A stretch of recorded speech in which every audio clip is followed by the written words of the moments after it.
Smo že bili okrog v hribih, tu na ravnini pa je zdaj glede na uro najbolj prijetno, da nekako zaključujemo, ne, na ravnini.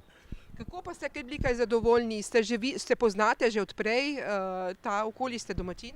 Ne, nismo domačin, prihajam iz Ljutomera in navdušila po spletu smo ugotovili za to prireditev in se odpravili sem in ni nam žal. Odličen langaš, gibanica. Takole, kaj pa vina tukajle? Svečinska vina so kar precej znana, so dobro spromovirana, glede na to, da ste prišli sem.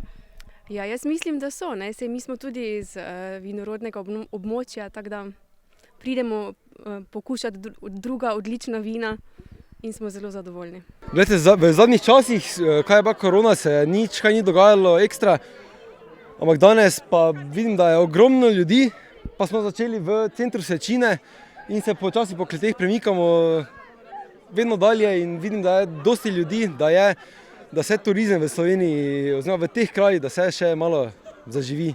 Pa so vina dobra tukajle? Lahko mogoče ugotovite, poveste, katero je najboljše bilo do zdaj?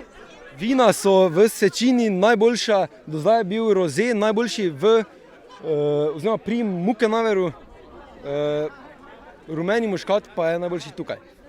Ta praznik je vsako leto, mi gremo vsako leto in je res eno doživetje pomladi, druženja, srečevanja ljudi, v glavnem Svečina je zakon za mene. Tako pa še ob dobri hrani in dobri kapljici še boljše?